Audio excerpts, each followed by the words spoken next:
বাংলাদেশ ভারত সম্পর্কের সবচেয়ে নেতিবাচক অধ্যায় হল সীমান্তে নিরীহ বাংলাদেশি হত্যা। আইন ও সালিসি কেন্দ্রের বার্ষিক প্রতিবেদন অনুযায়ী শুধু ২০২৫ সালেই বিএসএফ এর গুলি ও নির্যাতনে ৩৪ জন বাংলাদেশি নিহত হয়েছেন। ২০২৪ সালে ৩০, ২০২৩ সালে ৩১ এবং ২০২২ সালে ২৩ জন নিহত হন। মে মাসের মাত্র ১০ দিনে ৩টি সীমান্তে ৩টি মৃত্যু।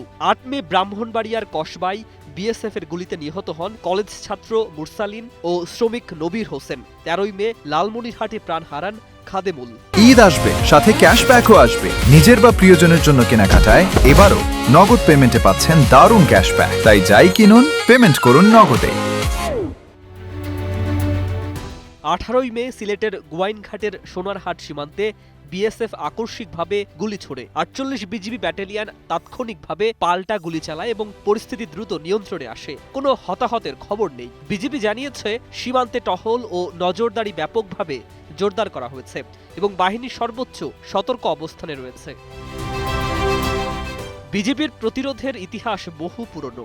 সবচেয়ে গৌরবময় অধ্যায়ের সূচনা আজ থেকে ২৫ বছর আগে ২০০১ সালের ১৫ ও ১৬ এপ্রিল এবং ১৯ এপ্রিল সিলেট সীমান্তের পাদুরাই বিএসএফ অবৈধভাবে রাস্তা নির্মাণের চেষ্টা করলে বিডিআর বাধা দেয়। ৩টি পৃথক সংঘর্ষে বিডিআর বিজয় অর্জন করে।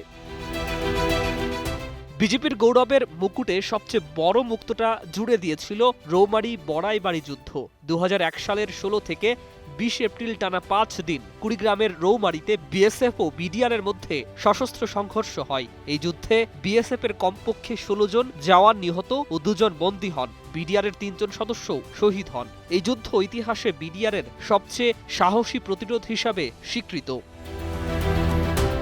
এরপর ২০০৮ সালে চাঁপাইনবাবগঞ্জের রঘুনাথপুর সীমান্তে বিএসএফ বিনা উস্কানিতে গুলি করে ২ জন বিজিপি সদস্যকে শহীদ করে। জবাবে পাল্টা গুলি চালায় বিজেপি। এরপর ২০১৩ সালে বিজেপি টহলে হামলা চালানো ভারতীয় চোরাকারবারিদের বিরুদ্ধে পাল্টা গুলিতে ১২ দুষ্কৃতী নিহত হয়। পরে বিএসএফ পজিশন নিয়ে ৩০ মিনিট গোলাগুলি করে। এরপর ২০১৯ সালে বিএসএফ এর গুলির জবাবে বিজেপি পাল্টা গুলি চালায়। এক বিএসএফ সদস্য নিহত হন। এরপর ২০২৪ ও ২০২৫ সালের সাম্প্রতিক ঘটনা। ২০২৪ সালের ২৮ সেপ্টেম্বর ও ২০২৫ সালের ২২ ডিসেম্বর সীমানা লঙ্ঘনকারী বিএসএফ সদস্যদের আটক করে বিজেপি। পতাকা বৈঠকের পর তাদের ফিরিয়ে দেয়া হয়। পদুয়া ও বড়াইবাড়ির গৌরবময় ইতিহাস বহন করে ২০২৬ সালে সোনারহাটে বিজেপি আবার দেখিয়ে দিল বাংলাদেশের সীমান্তরক্ষী বাহিনী প্রয়োজনে কঠোর হতে পারে, ভয় পায় না। এদিকে বিশ্লেষকরা বলছেন কূটনৈতিক সমাধান না হলে এই উত্তেজনা আরও বাড়তে পারে। News desk, ২১ television.